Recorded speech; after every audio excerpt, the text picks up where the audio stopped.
মার কাছে যায়, কয় ও মা, শুনলাম নাকি শ্বশুরের শরীর বেশি ভালো না, হ্যাঁ তা কি করবো কাদের ভাই চেদ্রাস কেন, শ্বশুরের শরীর ভালো না তো মন খারাপ হয়ে গেছে, চেদ্রা আইসে আইসে করছে, তাকে কি করবো? কথা শ্বশুর বাড়িতে যাবো, ওদের সাথে কি কবার হবে?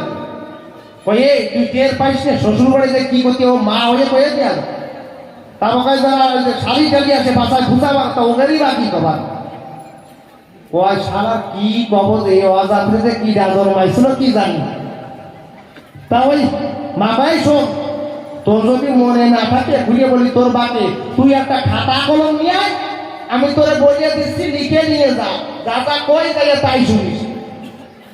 তা কি প্রথম তোর শ্বশুরের শরীর তো বেশি ভালো না, যাই যার সাথে দেখা প্রথম জিজ্ঞাসা করে বাবা কেমন আছে রে, যাক ভালো মন্দ একটা তো পাবে, তুই কবে যাক ভালো থাকলি ভালো।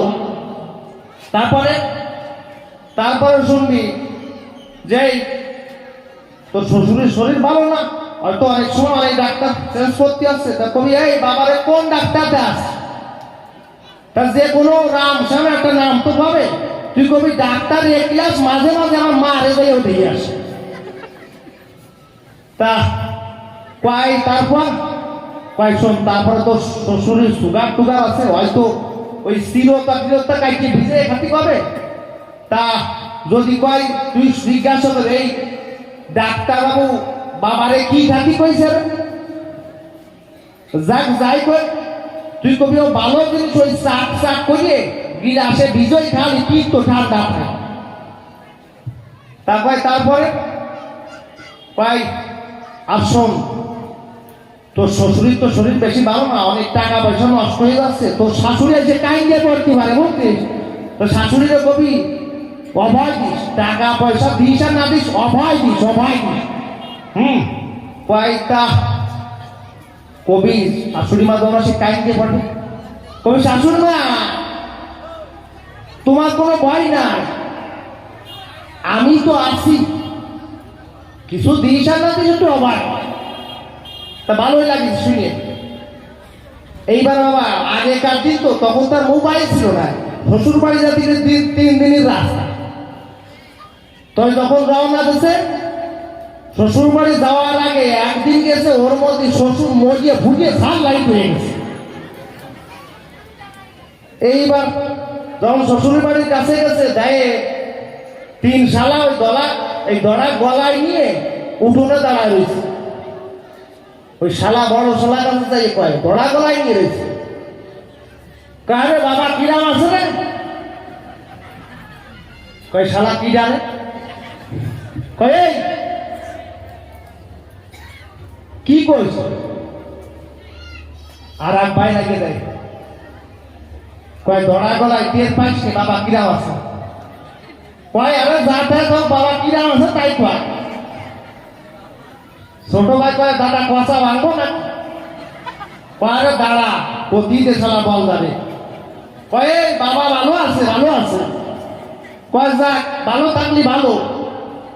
তা কয় এই তা বাবারে কোন ডাক্তারটা আসছিস, শালি কয় দাদা জাতানি আসবো না কষা ভাঙবো, কয় আরে দাঁড়া প্রতিতে, কয় এই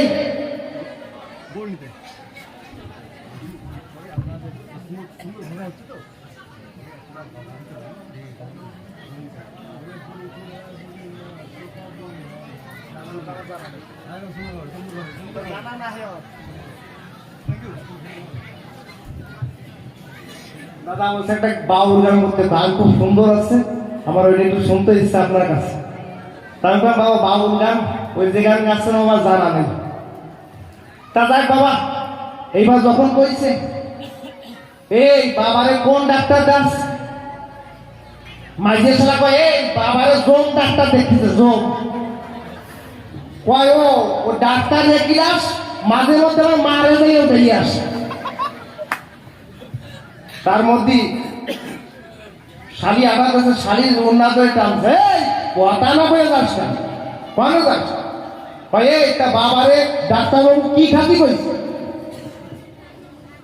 বড় শালি কয় দাদা আর তো সহ্য হয় না।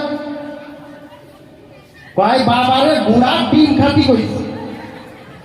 কয় ও খুব ভালো জিনিস, ওই চাক চাক করে গিলাসে ভিজে খালি পিঠ তো ঠান্ডা থাকে। এর মধ্যে ওই শাশুড়ি মা ভাবতেছে জামাই গলা শোনা যায় ব্যাপার কেমন যেন জল তরঙ্গের মতো বাজিয়ে উঠতেছে।